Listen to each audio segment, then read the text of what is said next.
Numerical problems of chapter number 9. In young double slit experiment, the separation of the slits is 1 millimeter. 1 millimeter separation is small d and red light of wavelength lambda की value है 620 nanometer is falling on it.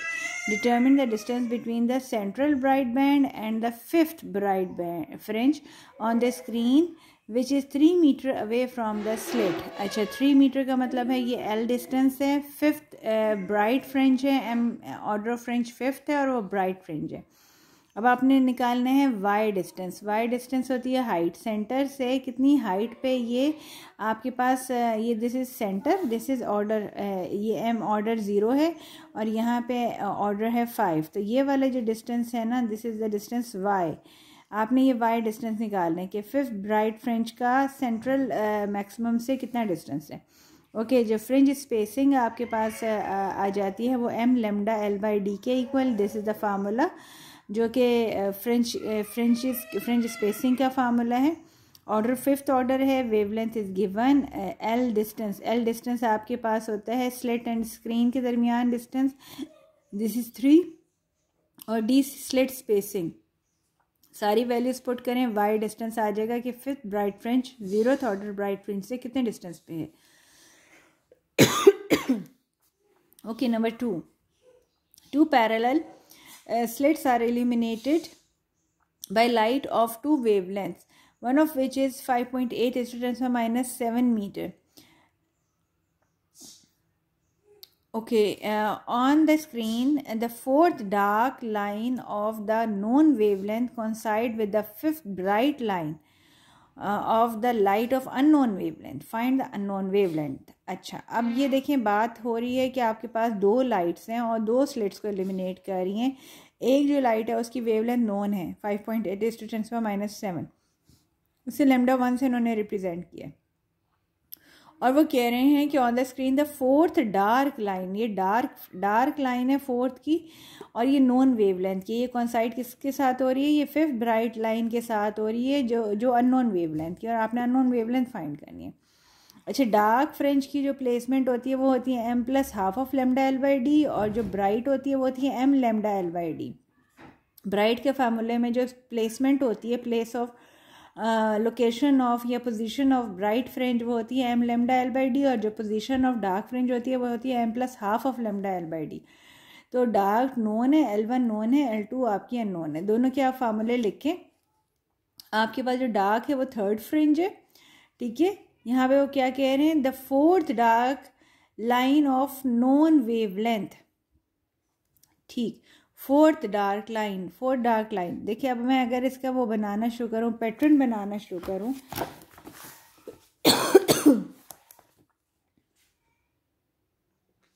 Yes ये देखिए, ये zeroth bright है, first dark, second dark, third dark, fourth dark. Four dark है. तो four dark असल में first dark, four dark line पे आपके पास m की वैल्यू 3 आ रही है. यस ये जीरोथ, फिर फर्स्ट डार्क, फिर फर्स्ट ब्राइट, फिर सेकंड डार्क, फिर सेकंड ब्राइट, फिर थर्ड डार्क, फिर third bright and then fourth dark, ठीक. अच्छा अब यहाँ पर आपके पास वो कह रहे हैं putting m is equal to 3 for fourth dark line. Fourth dark line पे आपके पास m थर्ड ऑर्डर जो आ जाता है ना, वो थर्ड ऑर्डर आ जाता है. ये देखें, जीरो ब्राइट के बाद फर्स्ट डार्क आ रहा है और थर्ड ब्राइट के बाद थर्ड ऑर्डर के बाद ये थर्ड ऑर्डर है. थर्ड ऑर्डर के बाद आपके पास फोर्थ डार्क लाइन आती है. ये यहाँ पे आपके पास डार्क पोर्शन आता है और किसके बाद आता है, ये थर्ड ब्राइट के बाद आता है. थर्ड ब्राइट के बाद आपके पास ये फोर्थ वाला डार्क पोर्शन आता है. तो फोर्थ डार्क पोर्शन जो होता है वो m इज इक्वल टू 3 के बाद आता है. This is your m is equal to 3. m is equal to 3 के बाद ये वाला आपके पास डार्क पोर्शन फिर से आता है. तो इसमें m is equal to 3 put करेंगे for fourth dark line. Fourth dark line के लिए आप m is equal to 3 put करेंगे. ये आपने पुट किया, लेमडा की जगह लेमडा 1 पुट किया. और अब आपने क्या करना है, आपके पास फिफ्थ ब्राइट है, तो फिफ्थ ब्राइट के लिए आपने m की वैल्यू 5 ही पुट करनी है। ठीक, जो फिफ्थ ब्राइट पोर्शन होता है वो फिफ्थ ऑर्डर पर ही प्लेस्ड होता है हमेशा। इस बात को ध्यान रखिएगा कि फोर्थ डार्क लाइन जो होती है वो थर्ड ऑर्डर के बाद आती है। पहले थर्ड ऑर्डर आता है, थर्ड ऑर्डर ब्राइट आती है, उसके बाद फोर्थ डार्क लाइन आती है। तो फोर्थ डार्क लाइन के लिए जो आप ऑर्डर पुट करेंगे ना, m होता है आपके पास नंबर ऑफ ऑर्डर, तो वो आप 3 पुट करेंगे। लेकिन जो फिफ्थ ब्राइट लाइन होती है या फ्रिंज होती है वो फिफ्थ ऑर्डर पर ही रखी हुई होती है। इसलिए आपने ब्राइट में, फिफ्थ ब्राइट फ्रिंज में फिफ्थ की जगह m की जगह 5 ही पुट करना है, इसलिए ये बड़ा इंपॉर्टेंट है। ठीक है, ये ऑर्डर नंबर होता है और ये डार्क लाइन या ब्राइट लाइन की पोजीशन होती है। तो आप अपने ऑर्डर चेक करना कि कौन सा ऑर्डर पे बैठा हुआ है वो। मैं एक दफ़ा फिर बता देती हूँ। सबसे पहले ये आपके पास 0th ऑर्डर आया और 0th ऑर्डर पे ये ब्राइट पोर्शन है। फिर आपके पास डार्क आया, उसके बाद फिर आपके पास जो ये ब्राइट आता है ये m = 1 ऑर्डर पे आ जाता है। फिर आपके पास ये डार्क आ गया, फिर आपके पास ये ब्राइट पोर्शन आ गया, ये अब आपके पास m = 2 पे आ गया। फिर आपके पास ये डार्क आ गया, फिर आपके पास ये ब्राइट आ गया, m = 3 पे ये ब्राइट आ गया। फिर ये आपके पास डार्क आ गया, फिर ये आपके पास ये जो ब्राइट आया है ये आया है m = 4 ऑर्डर पे। तो ब्राइट जो होते हैं ना वो एग्जैक्टली उसी ऑर्डर पे बैठे हुए होते हैं। ये ब्राइट पोर्शन है तो यहाँ पे ऑर्डर भी 0 ही है। फिर उसके बाद बीच में एक डार्क आ गई, ये जो डार्क है ये 0 ऑर्डर का ही डार्क है, लेकिन ये फर्स्ट डार्क है ये फर्स्ट डार्क, लेकिन ये 0th ऑर्डर के कॉरस्पॉन्डिंग ही बैठा हुआ है। फिर ये आपके पास फर्स्ट ऑर्डर ब्राइट फ्रिंज है, बस फर्स्ट ऑर्डर ब्राइट फ्रिंज, यानी ऑर्डर भी फर्स्ट ही है, ब्राइट भी इसको हम फर्स्ट ही कहेंगे। फिर आपके पास ये डार्क है तो सेकंड, लेकिन ये फर्स्ट ऑर्डर के बाद बैठा हुआ है, तो इसको हम फर्स्ट ऑर्डर सेकंड डार्क कहेंगे। इसको हम क्या कहेंगे, हम इसे सेकंड ऑर्डर थर्ड डार्क कहेंगे। इसको हम कहेंगे, इस डार्क को कहेंगे हम थर्ड ऑर्डर, लेकिन है ये फोर्थ डार्क फ्रिंज है, लेकिन ये थर्ड ऑर्डर पे बैठा हुआ है। ठीक, तो आपने डार्क का ऑर्डर वही लेना है, लेकिन वो बैठा हुआ एक पोजीशन अप होगा। सो यहाँ पे वो बात कह रहे हैं कि आपके पास 4 डार्क लाइन है, ये वाली, ये 4 डार्क लाइन है, लेकिन ये थर्ड ऑर्डर के बाद ही बैठी हुई है। तो इसके अंदर आप ऑर्डर नंबर 3 ही पुट करेंगे, जबकि जो फिफ्थ ब्राइट होता है वो फिफ्थ ऑर्डर पे ही बैठा हुआ होता है। ये आपने पुट किया और अब आपने फोर्थ डार्क फ्रिंज और फिफ्थ ब्राइट फ्रिंज को वो कर लिया, कंपेयर कर लिया, क्योंकि वो कॉन्साइड हो रही है। L से L कैंसिल, D से D कैंसिल, और आपका क्या हुआ, λ2 जो हो गया वो 7L λ1/2 × 5 हो गया। λ1 की वेवलेंथ आपने इसमें पुट करना है, सॉल्व करना है, तो λ2 की वेवलेंथ आपकी निकल आएगी।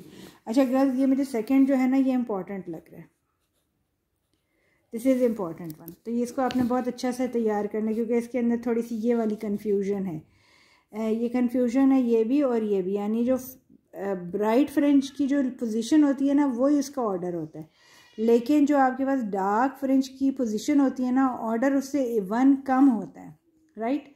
जो डार्क फ्रिंज की पोजीशन होती है ऑर्डर उससे 1 कम होता है। अच्छा, अब आगे आए आप।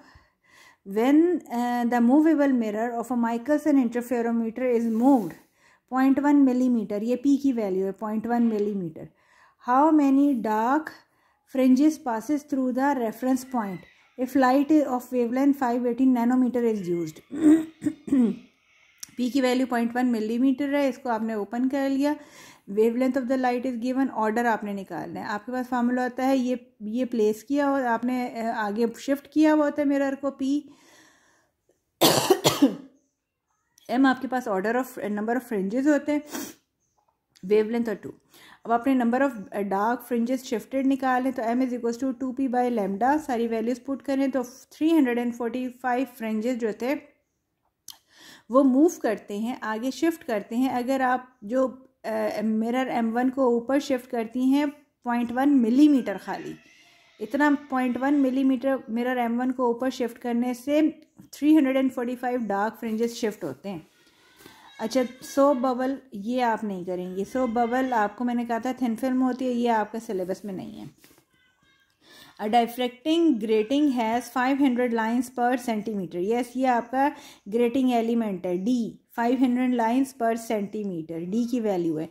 At what angle does the second order spectrum of the sodium yellow light of wavelength this occur. Number of lines है 5000 lines per centimeter.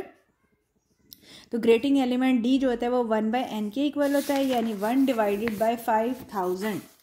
1 divided by 5000 करेंगे तो आपके पास ग्रेटिंग एलिमेंट आ जाएगा. अच्छा, अब आपने क्या निकालनी है, अब आपके पास सेकेंड ऑर्डर स्पेक्ट्रम M2 है, वेवलेंथ आपको गिवन है, थीटा फाइंड करना है. या आपने क्या करना है, डायफ्रैक्शन उसकी ग्रेटिंग का ये ग्रेटिंग की जो इक्वेशन है, डायफ्रैक्शन ग्रेटिंग इक्वेशन, उसको यूज़ किया. D sine theta is equals to M lambda, तो sine theta is M lambda by D. सारी वैल्यूज़ पुट करें, ये सॉल्व हो जाएगा. Okay, light is incident normally on a grating which has 250 lines per millimetre. Again ये आपका grating element D के लिए इन्फॉर्मेशन है कि 250 लाइन्स 1 मिलीमीटर पर ड्रॉ हुई हैं. Find the wavelength of the spectral line which second order diffraction हुई है और 12 डिग्री पे हुई है. तो आपने क्या किया, डी की वैल्यू निकाली 1/n से. थीटा 12 डिग्री है, सेकेंड ऑर्डर, एम की वैल्यू 2 है. वेवलेंथ आपने फाइंड करनी है. ग्रेटिंग इक्वेशन आपने यूज़ की, d sine theta is equals to M lambda, यहाँ से वेवलेंथ आ गई. Number 7, in a certain x-ray diffraction experiment the first order image, यानी एम की वैल्यू फर्स्ट है, is observed at an angle of 5 degree for crystal plane spacing at, ये आपके पास प्लेन स्पेसिंग डी की वैल्यू आपको गिवन है. What is the wavelength of x-ray use, wavelength आपने फाइंड करनी. अगेन अब आपने क्या करना है, चूँकि ये एक्सरे डायफ्रैक्शन है तो ये ब्रैग्स इक्वेशन है. 2d sine theta is equals to M lambda, ये आपने ब्रैग्स इक्वेशन यानी जो एटॉमिक जो क्रिस्टल होता है, क्रिस्टल्स होते हैं उसके अंदर से जो हम एक्सरे को पास करती हैं और एटॉमिक स्पेसिंग की वजह से जो एक्सरेज में डायफ्रैक्शन आती है वो ब्रैग इक्वेशन के थ्रू आपको मिलती है. 2d sine theta is equals to M lambda and lambda is equals to 2d sine theta divided by m. सारी वैल्यूज आप इसमें पुट करें, सॉल्व करें, आपको एक्सरे की जो वेवलेंथ मिल रही है, देखें 10⁻10 मीटर में आपको ये वेवलेंथ मिल रही है, क्योंकि ये एक्सरे की वेवलेंथ है. An x-ray beam of wavelength, x-ray की वेवलेंथ आपको गिवन है, is used to get Bragg reflection from the crystal at an angle of 20 degree for the first order maximum.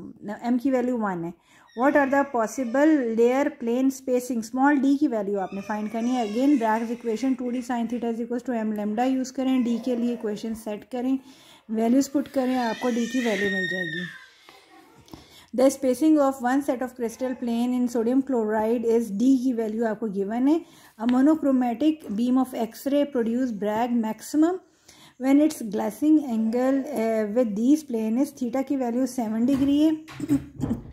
Assume that this is a first order maximum and m is equals to 1 है. Find the wavelength of the X-ray.